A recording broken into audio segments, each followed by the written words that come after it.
여러분 말씀드린 것처럼 2025년도 대비 합격 전략 설명회라고 말씀을 드리고 있습니다. 그래서 지금 시기에 여러분들이 또 내년을 대비해서 미리 또 이렇게 준비를 하신다라고 하는 것이 정말 대단한 용기이고 아주 이 또 어떻게 보면 이렇게 지금 날씨도 좀 좋지 않은데 찾아와 주셔서 너무너무 감사드리고요.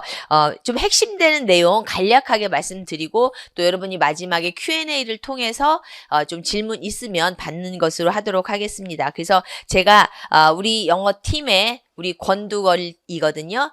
권영주, 그 다음에 김병두, 그 다음에 이동걸 쌤의 권두걸 팀이고요.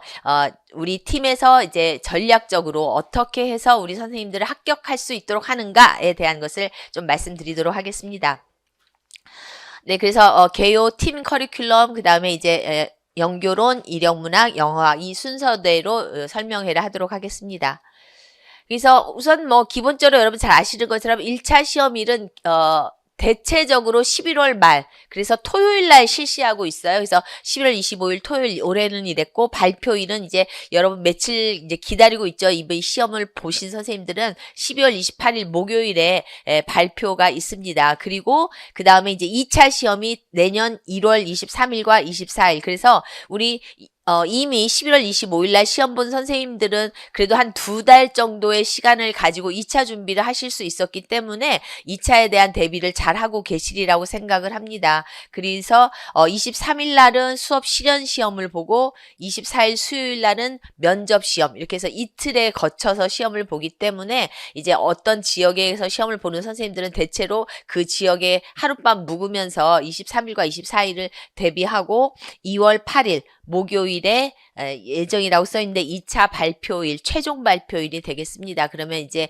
그때부터 각 학교에 지정받은 학교에 가셔서 뭐 인사도 하고 교장 선생님 인사도 하고 또 신임 선생님들 인사도 나누고 또 이미 계시는 선생님들하고도 인사하면서 이제 3월 달을 계획을 짜게 되겠습니다.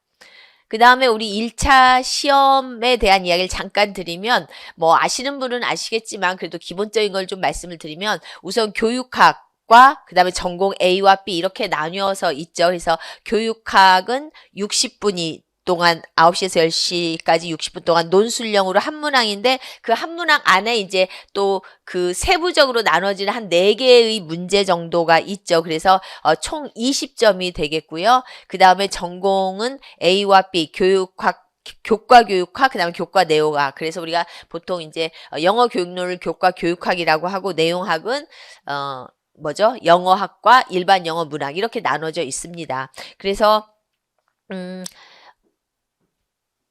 사실 이번에 우리 영어 교육론은 한 38점, 그러니까 84, 32, 85, 40, 한 40% 이상의 문제가 이제 교과 교육학에서 나왔고요. 그 다음에 시간은 이제 각각 90분씩, 그래서 10시 40분에서 12시 10분, 그 다음에 30분 휴식한 후에 12시 50분에서 14시 20분까지, 그리고 기평 4문항, 서술형 8문항, 이렇게 해서 40점, 기평 2문항, 서술형 9문항에서 40점. 그래서 이제는 기평과 서술형으로 문제가 다 이루어져 있습니다.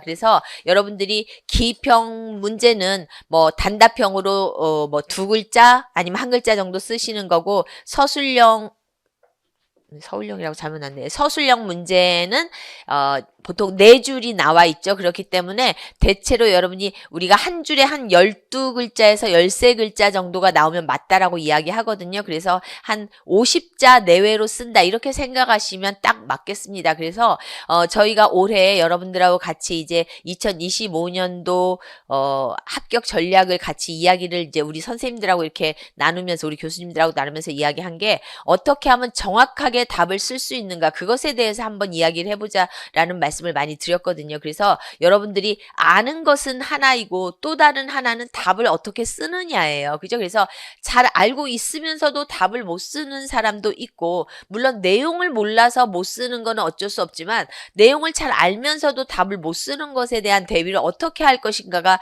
우리의 큰 좀 어떤 사명이라고 생각을 합니다. 그래서 올해에는 여러분들이 일찍 7월부터 이제 모의고사를 보면서 또 모의고사와 함께 첨삭을 하면서 어떻게 하면 내가 답을 정확하게 쓸 수 있는가에 조금 더 초점을 맞춰가면서 연습을 하시면 좋겠습니다.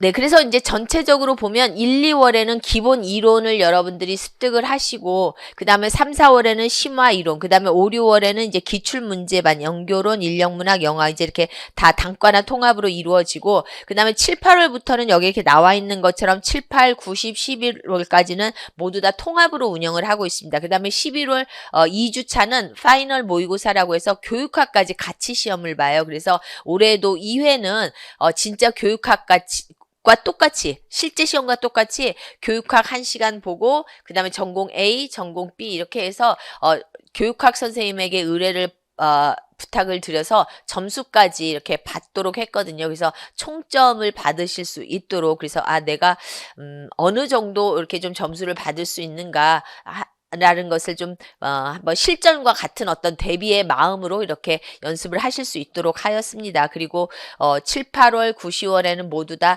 첨삭이 들어가고 있습니다. 그래서 뭐 계속 말씀드리지만 첨삭의 중요성은 우리 지금 이렇게 서술형 문제에서는 그 어느 것보다도 중요한 이러한 어떤 문제라고 볼 수가 있겠습니다.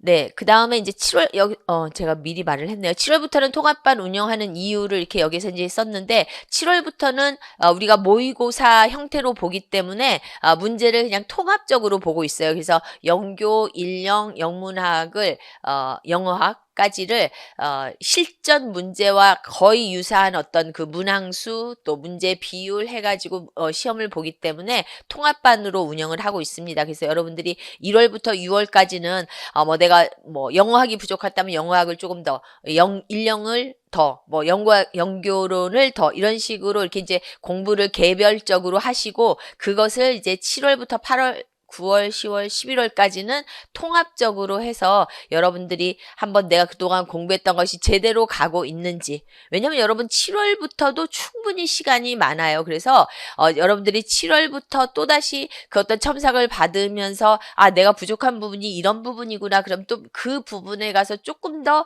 주의를 기울이고 조금 더 연습하고 좀 더 공부하고 또 다시 시험 보고 이렇게 계속 돌아갈 수가 있기 때문에 여러분들이 7월, 8월 모의고사는 또다시 준비하는 시간이다. 그 다음에 9월, 10월은 왜냐하면 7월, 8월은 모의고사이긴 하지만 그래도 모의고사 중에서도 조금 더 영역별로 나가거든요. 그러니까 연교로를 예를 들어 말씀을 드리면은 뭐 이언어 습득 부분을 오늘 모의고사로 본다. 이렇게 된단 말이에요. 그러면 오늘 문제는 주로 주 위주가 이제 이언어 습득에 대한 거란 말이에요. 그렇기 때문에 여러분들이 그 부분에서 내가 무엇이 부족한가 또 이 부분은 좀 잘 쓰고 있구나 뭐 이런 것들을 알 수 있기 때문에 내가 어느 영역에 조금 더 연습을 해야 되는지 공부를 해야 되는지 알 수 있게 해준다라는 것이죠. 네. 그 다음에 이제 네, 이 관리반이 저희가 이번에 선생님들하고 우리 교수님들하고 같이 하면서 제일 그 역점을 두었던 부분이다. 이렇게 말씀을 드릴 수 있겠습니다. 왜냐면은 이 관리반이라고 하는 것은 여러분들이 정말 우리가 생각했을 때 조금 체계적으로 어떻게 하면 좀 공부를 하고 또 좀 그 공부한 것을 좀 효과적으로 운영할 수 있을까라고 우리가 고민을 하다가 이제 관리반이라는 거를 생각을 했거든요. 그래서 매주 주간 테스트, 위클리 테스트가 되겠죠. 그래서 이 운영 기간 동안에는 매주 테스트를 뭐 연교론, 일반 영어 또 영어학 모두 각 과목 선생님들이 하나씩을 그러니까 뭐 문제가 하나가 될 수도 있고 뭐 서술형 단답식 뭐 이런 게 여러 가지 섞일 수도 있고 또 어느 때는 그냥 읽을 거리도 드릴 수도 있고 이렇게 해서 다양하게 그 한 주간의 어떤 그 문제를 제공하게 될 거거든요. 그렇게 되면 여러분들이 조금 그 따라오기가 조금 더 쉬울 거라고 생각을 해요. 그래서 뭐 또 그 위클리가 모여서 또 먼슬리 때 또 한 달에 한 번씩 어떤 뭐 해프 모의고사를 본다라든지 이렇게 해서 내가 지금 맞는 방향으로 가고 있는지 아니면 내가 지금 가고 있는 방향이 영 좀 맞지 않는 것인지를 좀 일찍이 좀 틀어주는 게 일찍이 그 방향을 맞춰주는 게 필요하다라고 생각을 합니다. 그래서 요즘 우리 많은 선생님들이 이제 2차 준비도 하고 계시지만 2차 준비를 할 때도 여러분들에게 이렇게 그 피드백을 주면서 좀 일찍이 잘못된 부분을 조금 맞게 틀어야지 그래도 그걸로 한 달, 2달 연습해서 또 갈 수 있는데 그렇지 않고 막바지에 가서 이제 이 방향이 좀 틀으려고 하면 굉장히 어렵거든요. 그리고 제가 생각했던 것 중에 하나는 아주 작은 거일 수는 있지만 사실은 글씨체도 굉장히 중요해요. 그러니까는 뭐 보통의 글씨체라면 웬만하면 뭐 크게 문제가 되지는 않죠. 그런데 가끔 보면은 글씨체가 아주 악필인 선생님들도 사실은 있거든요. 그러니까 그 악필이라고 하는 것은 좀 알아보기가 어려운 거. 그죠? 그러면은 그런 거는 조금 일찍이 정말 펜으로 계속 모든 공부를 좀 펜으로 해 가면서 좀 쓰는 것도 적절하게 맞춰주는 것이 필요하다라고 생각을 합니다. 그래서 여러분께서 어떤 작은 것도 놓치지 않고 할 수 있도록 그래서 모든 것을 한꺼번에 다 고칠 수는 없잖아요. 우리가 여러분 아시겠지만 영어 교육론에 I 플러스 1이라고도 하잖아요. 그러니까 플러스 1만 사실은 우리가 선생님에 의해서 도움을 받을 수 있지 플러스 2, 플러스 3까지 가기는 사실은 어렵거든요. 그러니까는 오늘 플러스 1 줬으면 오늘 하나 또 내일 하나, 뭐 아니면 이번 주 하나, 또 다음 주 하나. 그래서 여러분들이 우리가 뭐 거의 지금 1월 달부터 생각하면은 11월 말에서나 시험을 보기 때문에 한 50주 정도의 시간이 있잖아요. 그래서 만약에 내가 진짜 위클리 때 진짜 거기서 1점만 올린다라고 생각해도 50점이 올라가는 거예요. 그러면 여러분 점수가 막 100점이 넘쳐날 정도잖아요. 그러니까는 정말 그렇게 생각하시면 좀 차곡차곡 쌓아간다라는 그런 마음으로 하실 수 있으실 거예요. 그러면은 너무 뭐 불안하거나 또 급하거나 이러지 않고 내가 지금 그 방향을 향해서 잘 가고 있구나 이렇게 아실 수 있는 어떤 그런 문제를 제공해서 하고 상벌점은 처음 들어보는 얘기네요. 벌은 여러분에게 뭐 맛있는 거를 사드릴 수도 있겠는데 그렇다고 벌을 드리기는 좀 어렵겠죠. 어쨌든 근데 뭐 출석 잘하시면 좋겠다 이런 말씀이고 출석 체크는 다 아마 하게 될 거예요.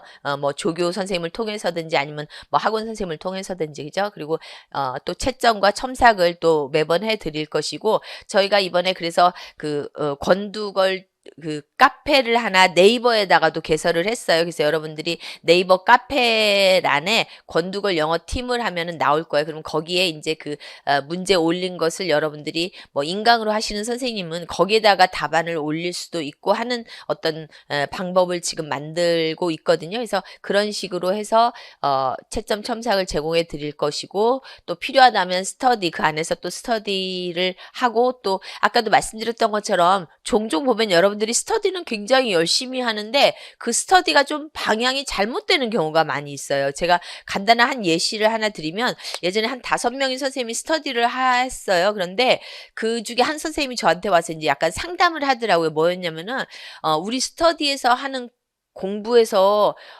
잘 못 따라가겠다라는 거예요. 그리고 거기에서는 근데 뭐가 틀리면 뭐 100원씩 내기, 1000원씩 내기, 그래서 그거 모아서 한 번씩 점심 사 먹고 이런 거를 한대요. 그런데 어떻게 하냐고 물어보니까 이제 뭘 이렇게 해놓고 빈칸 뚫어놓고 그거 이제 채워넣기 아니면 뭐 예를 들어 뭐 이런 걸 하는 거예요. 뭐 아웃풋 하이퍼테시스의 3가지 기능을 말하시오. 그러면 뭐 3가지 뭐 이렇게 말하는 거예요. 근데 그 선생님은 이렇게 지문을 보고 답을 쓸 수는 있겠는데 그냥 아웃풋 하이퍼테시스의 3가지 기능을 말하시오. 그럼 말하기가 어렵다라는 거예요. 그래서 제가 오히려 그 선생님한테 선생님이 하는 방향이 맞다. 왜냐면 그냥 우리가 지금 어떤 그 시험의 방법이 그렇게 뭐의 기능에 대해서 쓰시오라든지 뭐 GPD는 무엇인가 이런 걸 쓰는 것이 아니라 그 어떤 내용을 파악해서 그것이 GPD에 대한 이야기인지 또 어떤 내용을 읽고 그게 스캐폴딩을 하고 있는 거지 이렇게 하는 것이지 그냥 스캐폴딩이 무엇인지 쓰시오 뭐 비고치케 이론을 쓰시오 이런 문제가 아니잖아요. 그렇기 때문에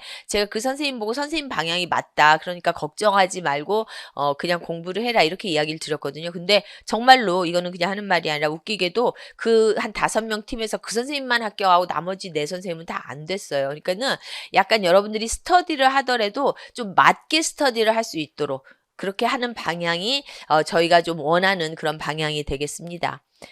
그 다음에 여기서 지금 관리반이라고 하는 거는요. 지금 저희가 말하는 건 이제 제가 조금 언어적인 조금 문제가 있는 것 같은데 이거는 제가 말씀드리는 거는 우리 영어과의 스터디를 말씀을 드리는 거고요. 그 다음에 이제 해커스 학원의 관리반이라는 게 또 있어요. 그래갖고 그 관리반은 이렇게 학원에서 뭐라죠? 임용 관리반 독서실이 있다라고 해요. 그래서 위층에 독서실이 있어서 거기에서 이제 그 담당자가 있어서 뭐 출결, 휴대폰 관리 뭐 이런 것까지도 이렇게 제공해주는 그런 학원 담당자가 있습니다. 그래서 거기에서 여러분들이 공부하실 수 있도록 뭐 쉬는 시간도 정해놓고 이제 언제부터 언제까지는 공부하고 이렇게 해서 뭐라 그러죠? 뭐 관리형 독서실처럼 또 학원에서 운영하는 그런 게 있습니다. 그래서 그거는 이제 따로 여러분들이 신청하실 수 있고, 제가 말씀드리는 거는 이제 우리 영어과 스터디에서의 어떤 그 공부 방법에 대해서 지금 말씀을 드렸습니다. 네, 그 다음에 이제 영어 교육론으로 좀 들어가 보도록 할게요. 그래서 제가 간단하게 영어 교육론 말씀드리고, 그 다음에 이제, 영문학 일반 영어 선생님이 해주실 거예요. 그래서 우선 1월부터 지금 12월까지 이렇게 운영이 되는 것이 저 영어 교육론의 커리큘럼이에요. 그래서 1, 2월에는 기본 이론에 대한 거를 하고, 지금 이 아래는 원서예요. 그래서 애플, PLLT, TVP를 이렇게 1, 2월, 3, 4월, 5, 6월 하게 될 거예요. 그래서 뭐 여러분 아시는 분은 아시겠지만 이번에 이제 나왔었던 어떤 뭐 기입형의 세일리언스라든지 이런 문제들이 다 이 애플에서 나왔던 문제이거든요. 그래서 제가 이번에 이제 1, 2월 강의 준비를 다시 한번 하면서 이렇게 기출문제 나왔던 걸 다시 한번 애플하고 이렇게 정리를 하다가 보니까 정말 애플에서 나왔었던 뭐 또 뎁스라든지 인시덴틀 러닝이라든지 여러 아주 최근에 나왔던 그런 키워드들이 다른 책에서는 나오지 않은, 예를 들어 뭐 PLLT나 TVP까지도 가지 못했던 그런 것들이 애플은 가장 최신의 아티클을 모아놓은 거기 때문에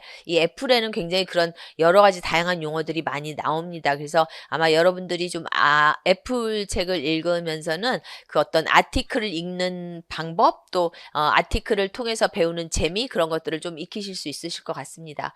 그리고 이제 3, 4월에는 마인드맵하고 키워드를 통해서 심화 이론을 해요. 그러니까는 마인드맵은 좀 여러분들 전체를 볼 수 있게 해주고, 키워드는 이제 이렇게 좀 얇은 교재로 되어 있는데, 그 키워드 교재는 제가 이제 기출에서 나온 키워드들을 약간 어떤 그 뭐라 그러죠? 그 내용 정리로 해놓은 거예요. 그래서 여러분들이 이런 단어는, 이런 키워드는 이런 식으로 풀어 쓴다, 이런 것들을 좀 배우실 수 있겠습니다. 그래서 여러분들이 어떤 답안을 쓰는데 좀 도움이 되실 거라고 생각하고요. 기출 문제와 서답형 변형의 이제 문제풀이반이 이제 그 5, 6월에 진행이 되는데, 그 영어 교육론은 올해도 말씀을 드렸지만 올해도 11문제가 나왔어요. 그러니까는 그 전체 문제의 거의 반이 나왔다라고 보시면 되겠습니다. 그래서 문제가 상당히 많아요. 그리고 지금 제가 추출한 그 문제는 거의 90년대서부터 현재까지 문제이기 때문에 문제수가 어마어마하게 많고, 사실은 제가 여러분들한테 항상 말씀드린 것 중에 하나가, 이 안에서 이 밖에서 나오면은 영어 교육론 문제일 수가 없다라고 말할 정도로 사실은 그 안에 다 있어요. 그런데 우리가 그 많은 문제를 다 온전히 다 내 걸로 보기는 어렵잖아요. 그렇기 때문에 여러분들이 그동안 앞에서 했었던 뭐 기본 이론반에서 아니면 또 어떤 원서에서 봤던 거를 기출 문제를 보면서 문제가 이런 식으로 나오고 이런 식으로 답안을 쓰는구나. 왜냐면 지금 기출 문제 제 교재에는 제가 여러분들 딱 맞게 한 4줄 정도로 딱 맞게 하도록 아주 말하자면 정교화한 거거든요. 그러니까 어떤 때는 조금 더 쓰고 싶을 수도 있고 좀 더 적게 나오기도 하겠지만 거의 그 40자에서 50자 안에 맞춰서 쓸 수 있도록 모범 답안을 이렇게 마련해 놓은 거기 때문에 여러분들이 아마도 공부하시면서 모범 답안처럼 쓰는, 그러니까 제가 그 모범 답안처럼 써라라고 그냥 이렇게 말하면 그 말이 쉽지 뭐 쉽나요? 이렇게 얘기하지만 여러분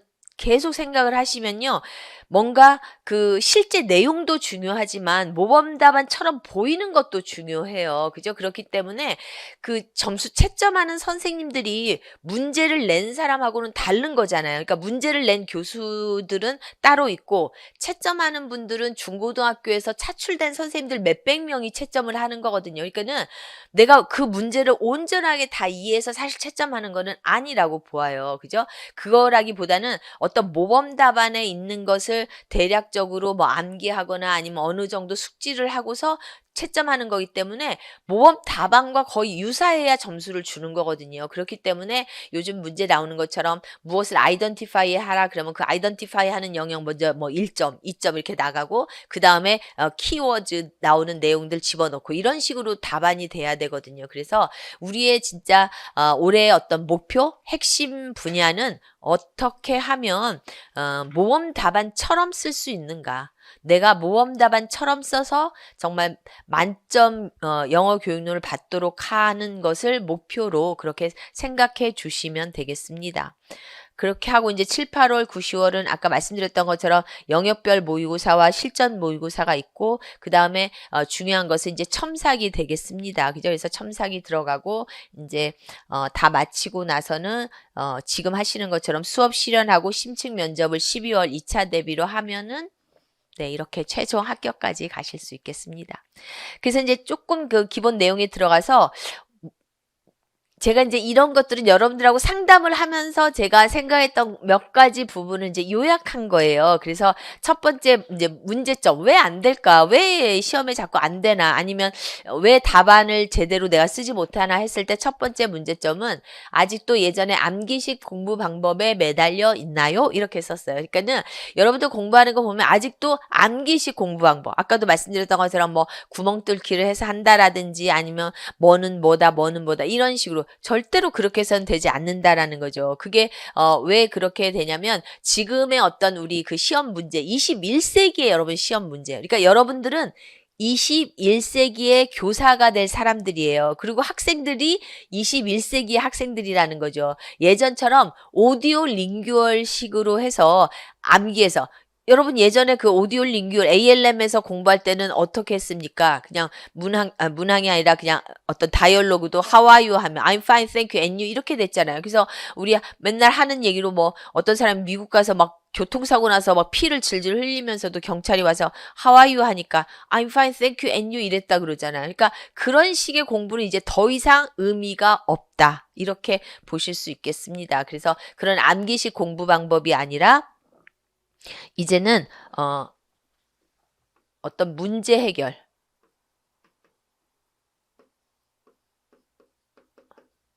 방법이 되어야 된다. 그리고 본인의 답을 쓰기보다는 모험 답안에 의지해 연습했나요? 이것도 아니어야 되는 것은 모험 답안이 이제 더 이상 존재하지 않습니다. 그래서 만약에 내가 정말 엄청난 암기력이 있어서 모험 답안을 달달달 외워서 쓸 수 있다라고 하면 좋겠는데 이제는 더 이상 그런 게 아니다라는 거죠. 모든 게 다 컨텍스트 안에서 새로운 컨텍스트 안에서 적용해야 되는 거예요. 그래서 다른 컨텍스트가를 보이면 다른 컨텍스트를 써야 된다라는 거죠. 그래서 학생에 대한 이야기일지, 선생님에 대한 이야기일지, 아니면은 뭐 학교 운영에 대한 이야기일지, 아니면 평가에 대한 이야기일지 이렇게 해서 각각에 대한 것을 써야 된다. 그 다음에 스터디에서는 단순한 단답식 질문에 시간을 너무 투자하지 않았나요? 그래서 아까도 말씀드렸던 것처럼 좀 새로운 전략,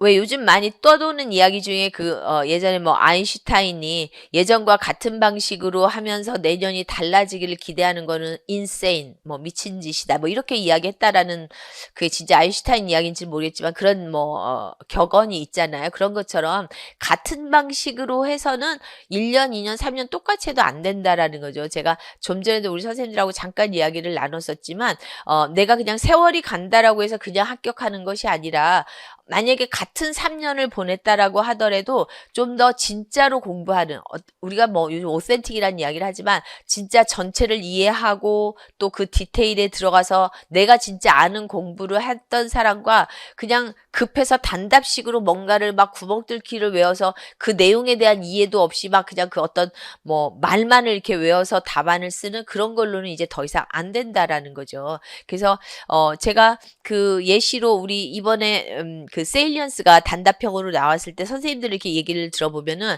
이제 많은 선생님들이 노티싱을 답을 썼다라고 해요. 근데 그 이유가 아마도 노티싱이라는 것을 그동안 많이 키워드로 봤기 때문에 특별한 저항감 없이 뭐 다른 거 별로 볼 생각 없이 노티싱을 그냥 답으로 해버린 것 같아요. 그죠? 그런데 조금 더 선생님들이 그것을 생각하고 보았더라면 그 다른 정말 답인 세일리언스로 나올 수 있지 않았을까라는 생각이 들거든요. 그러니까 그냥 단순한 단답식에다가는 시간을 보내지 않고 뭔가 나만의 전략을 세우는 게 중요하다라고 말씀을 드렸습니다. 그 다음에 다른 사람으로부터 채점이나 첨삭을 받는데 두려움을 느껴서 나 자신만의 채점 방식으로 편안하고 느슨한 공부 방법을 써왔나요? 이거는 여러분 많은 경우에 해당이 될 때 있어요. 우리 이런 이야기를 해요. 그 다이어트를 할 때요. 다이어트를 할 때 제일 두려운 시간이 뭐냐면 저울에 올라가는 거. 막 어떤 때는 그런 생각을 해요. 막 한참 막 요즘 케이크 많이 좀 돌아다니잖아요. 크리스마스 시즌이라고. 뭐 어디 가서도 케이크 얻어먹고 뭐 무슨 파티한다고 어디 가서 먹고 막 이러고 나서도 이제 저울에 올라가요. 올라가면서 어떤 생각을 하냐면 그래도 혹시 좀 빠지지 않았을까? 그냥 나도 모르게 그냥 그런 생각을 하면서 이렇게 올라가요. 그러면 아니나 다를까 뭐 1kg, 2kg 더 쪘단 말이에요. 그러니까는 저울은 거짓말을 안 하잖아요. 근데 그냥 이렇게 그 다이어트 하는 사람이 제일 위험이 그거래요. 그냥 거울 보면서 자기가 이렇게 본대요. 그러면은 대부분의 사람이 자기에게 제너러스, 너그럽다라고 이야기를 해요. 그래서 거울 보면서 이 정도면 됐어. 뭐 그렇게까지 뭐 내가 모델 될 거야. 뭐 할 거야. 이러면서 이 정도면 됐어. 이렇게 한다라는 거죠. 그러니까는 진짜 다이어트 하는 사람의 자세는 아닌 거죠. 우리는 그냥 대충 이 정도면 됐어. 이걸로는 합격할 수 없어요. 정확하게 너가 4점인지 3점인지 2.5인지를 알아야지만 된다라는 거죠. 그러니까는 조금은 잔인해도 내가 4점인지 3점인지 아니면 진짜 1점인지 아니면 심지어 빵점인지를 알아야 된다라는 거예요. 그죠? 그렇기 때문에 좀 정확한 첨삭을 받을 수 있도록 하는 게 필요하다. 그래서 여러분들 그냥 뭐 뭉뚱그려서 쓰는 답이라든지 뭐 이 말도 좋고 저 말도 좋으니까 그냥 뭐 이렇게 대충 뭐 뽑아서 쓰는 그런 것이 아니라 여러분이 정확하게 알고 이게 확실하게 답이구나 이렇게 하면서 답을 썼을 때 정말 정확한 답이 나올 수가 있겠습니다. 그래서 그러한 어떤 공부 방법이 필요하겠다라는 말씀을 좀 문제점을 통해서 제가 좀 말씀을 드렸습니다.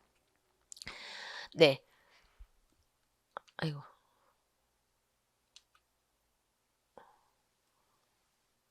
네, 그 다음에 합격 전략 몇 가지만 좀 말씀을 드리고 마치도록 할게요. 우선 보시면 효과적인 영어 교육은 시험에 대한 기본 전략으로 전국 영어 시험은 무조건 많이 공부한다고 합격할 수 있는 시험이 아니라 임용에 필요한 것을 체계적이고 전략적으로 공부할 때 기출문제 경향에서도 나타나듯이 수동적인 주입식이거나 단수단기식 공부 방법이 아니고 능동적이고 자기주도적인. 그래서 좀 전에 말씀드렸던 것처럼 이게 다시 말씀드리면 바로 프로블럼 솔빙이라는 거예요. 어디 안에서? 인 컨텍스트 안에서. 그래서 이 컨텍스트 안에서 프로블럼 솔빙이라는 거는 그때그때마다 문제가 바뀐다라는 거예요. 여러분 혹시 그거 기억나시나요? 이렇게 우리 그래마 공부할 때 보면은 그래마 세 가지 요소 뭐가 있죠? 폼이 있고 미닝이 있고 유스가 있죠. 근데 이 폼과 미닝은 유지될 수 있어요. 그죠? 어떤 예를 들어 데스크다 그러면 이거는 폼은 나운이고 의미는 뭐 책상이야 이렇게 그건 유지될 수 있는데 이 유스적인 측면에 있어서는 계속 달라질 수가 있다라는 거죠. 제가 데스크를 예를 들니까 조금 어려운데 북이라라고 했을 때 어떤 때는 그 북이 뭔가를 이렇게 그 레코드를 조작하다라는 의미도 있고 책이라는 의미도 있고 막 이렇게 다 다르단 말이에요. 컨텍스트 따라서. 그죠? 그렇기 때문에 그것을 하나로만 볼 수는 없다라는 거죠. 그렇기 때문에 여러분들이 그 상황에 맞도록 계속해서 좀 능동적으로 공부하는 것이 지금 현대 21세기 이 공부 방법에선 필요하다라는 말씀을 드리겠습니다. 네. 그 다음에 보시면 이제 키텀즈를 우선 우선 첫 번째 단계 그것을 이제 다 단계로 조금 나눴어요. 그래서 보시면 우선은 키텀즈를 공부해야 된다라는 그러한 차원에서 전체를 이해하고 키텀즈를 공부하면서 빠른 속도로 풀어나가는 실력. 그래서 이것은 우리 이번 시험에서도 여러분이 많이 느끼셨겠지만은 빠른 속도라는 거, 그러니까는 스피드와 곧 뭐가 연결된다라고 하냐면요, 테스트. 우리 그 영어 교육론 그 어떤 이론 부분에도 사실은 이게 나오는데요. 테스트는 곧 스피드다 이런 표현을 써요. 그래서 그 말은 다시 말하면 뭐냐면 여러분들이 시험 끝나고 나서 이번 시험 어땠어요? 이렇게 물어보면은 시간이 부족해서 못했어요. 시간만 있었으면 풀을 수 있었을 텐데 이렇게 이야기하거든요. 근데 그것은 틀린 표현이에요. 그러니까는 여러분들이 마치 시간만 있었으면 내가 더 좋은 실력을 낼 수 있을 거라고 생각을 하는데 그 말은 내가 실력이 부족했다 이 말하고 사실은 그냥 동의어거든요. 그러니까는 시험은 곧 어떤 스피드인데 스피드를 내가 못 맞췄다라는 거잖아요. 그래서 특히 영어 교육론은 굉장히 양이 많아요. 그죠? 그렇기 때문에 비포 용지에 막 그 2페이지나 되는 이것을 읽고 답을 써야 된단 말이에요. 그래서 그렇게 하기 위해서는 빠른 속도로, 그죠? 빠른 속도로 읽고 이해하는. 그래서 읽는다라는 게 뭐 처음부터까지 다 읽는 것이 아니라 어떤 포인트 되는 것을 읽어 나가야 된다라는 거죠. 그래서 어떤 것을 읽고 답을 찾아야 되는지, 어떤 키워드를 써야 되는 건지를 알아야 된다라는 것이고, 네, 원서 읽기도 마찬가지로 원서를 자꾸 읽는 것은 우리가 이제 리사이클링이라는 표현을 하죠. 리사이클링. 공부는 곧 리사이클링이라고 이야기를 해요. 왜냐면 여러분 이번에 나온 문제가 과거에 어디선가 나왔던 문제예요. 그런데 그게 어떻게 된 거예요? 리사이클링 된 거죠. 뭐 더 정확하게 말하면 업사이클링이 된 거겠죠. 똑같은 게 뭐 다시 재활용된 건 아니니까. 그죠? 그래서 업사이클링. 뭔가 리사이클링인데 조금 더 고차원화돼서 업사이클링이 된 거죠. 그래서 계속 반복되는 것 속에서 내가 빠르게 읽을 수 있어야지만이 좀 수준 높은 답안을 쓸 수 있다. 이렇게 이야기할 수가 있겠습니다. 그래서 항상 그 영어 교육론의 핵심 중에 하나는 문제 양이 많다라는 거. 그래서 그 많은 양을 여러분들이 빠르게 읽고 정확한 답을 끌어내야 되는 그것이 바로 어떤 핵심 부분이다. 이렇게 이야기할 수가 있겠습니다. 네, 그 다음에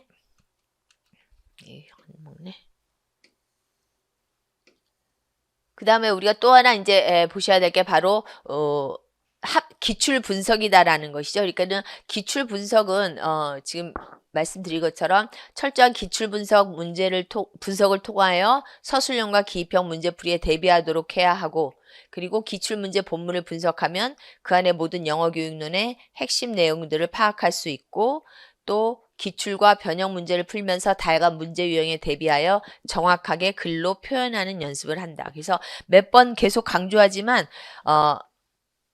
바로 정확하게 답을 쓸 수 있는 거. 그래서 여러분들이 영어 교육론에서는 만점을 기대하셔야지 돼요. 그러니까 뭐 만점을 기대해서 마이너스 1, 2 정도 나와야 여러분이 좀 합격권까지 끌고 갈 수 있다. 이렇게 말씀드릴 수 있거든요. 왜냐면 제가 우리 영어학 교수님이나 이제 일반 영어 교수님한테도 말씀을 드렸지만 영어 교육론은 더 이상 어려워질 수는 없다. 그런데 어려워지지는 않지만 양이 점점 많아지고 또 문제의 그 어떤 지분의 양도 많고 문제의 양도 많고 이렇게 되기 때문에 이것을 같이 다 가기 위해서는 거의, 만약에 이번에도 38점이 나왔거든요. 거기서 거의 만점을 받았다라고 하면 여러분들이 영어학과 또 일반 영어에서 또 어려운 어떤 문제를 포기했다라고 할지라도 또 다른 데서 좀 점수를 더해서 충분히 합격 점수까지 끌고 갈 수가 있거든요. 올해는 또 좀 우리 선생님들이 어려웠다라고 했기 때문에 또 뭐 어찌 될지는 모르지만, 그렇기 때문에 여러분들이 좀 정확하게 답을 쓰는 것을 우리가 목표로 하고 있습니다. 그래서 그냥 대충 쓰는 것이 아니라 내가 정확하게 알고 쓰는 거, 그죠? 그것을 중심으로 하고 있습니다. 그 다음에 네 번째로 중요한 것이 바로 첨삭평가라는 거죠. 그래서 첨삭 지도를 통하여 자신의 부족한 부분을 채워나가고, 또 이제까지 익힌 내용을 토대로 하여 답안을 만들어가고 합격 답안이 될 수 있는 전략을 배울 수 있습니다.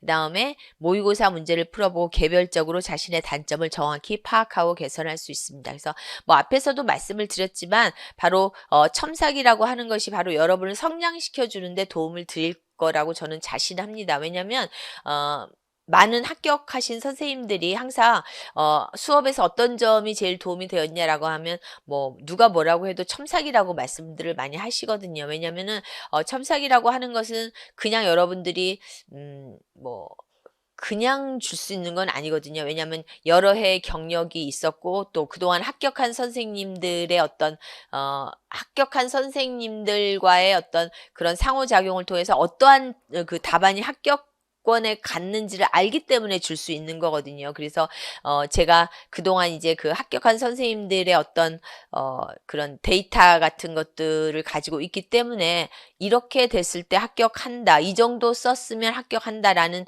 어떤 그러한 그 데이터가 있기 때문에 여러분들한테 첨삭을 드릴 수 있는 거고, 여러분들이 어떠한 방향으로 가셔야지 된다라는 것을 말씀드릴 수 있기 때문에 아마 첨삭이 여러분들의 어떤 부족한 점을 좀 메꿔주는 중요한 역할을 할 거라고 생각을 하고 있습니다. 네, 그래서 이렇게 이제 1차까지 다 마치고 제가 마지막으로 먼저 하나 말씀드리는 것은 2차예요. 2차 지금 우리 시행하고 있는 수업 실험과 심층 면접. 그래서 뭐 어떻게 생각하면 여러분 생각에는 지금은 1차만이라도 좀 되고 싶다 이렇게 생각을 하지만, 결국에 만약에 1차에서 합격하고 2차에서 안 되면 또 그것도 정말 그 어떤 고난의 시간이거든요. 그리고 점수 100점으로 따지면 똑같아요. 100점, 100점.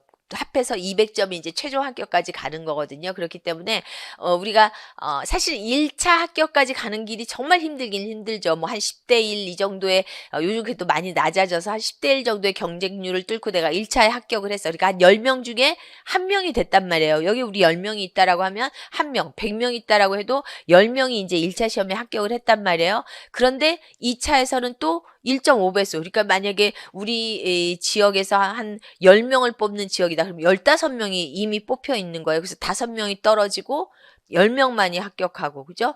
뭐 이렇게 되기 때문에 여러분들이 지금 생각으로는 어떤 막 1차만이라도 합격하고 싶다라고 하겠지만 또 그때 가서 1차 합격하고 나서 2차까지 한 2달 되는 기간 동안 우리가 열심히 연습을 하면은 뭐 안 될 것이 없습니다. 그죠? 뭐 이렇게 얘기하면 어떻게 보면 뭐 그냥 쉽게 합격할 것 같은 그런 느낌이기는 하지만 네, 여러분들이 뭐 얼마나 고생하는지도 잘 알고 있고 또 1년 동안 또 2년 동안 또 여러분이 또 대학에서 공부하고 까지 합하면 뭐 정말 여러 해 동안 고생하셔서 또 교사의 자리에까지 올라가고 이렇게 힘든 자리에 어떤 뭐 성공이라는 말이 조금 우습지만 한때 성공할 수 있는 그런 길이기 때문에 우리가 이렇게 뭐 이 추운 겨울에도 와서 이렇게 뭐 듣고 또 고민해보고 또 공부하고 이런 시간을 거치는 것 같습니다. 그리고 제가 우리 선생님들하고도 쉬는 시간에 잠깐 지금 말씀을 드렸지만 또 교사만한 직업이 사실은 없거든요. 저도 교사 생활을 고등학교 교사 생활을 좀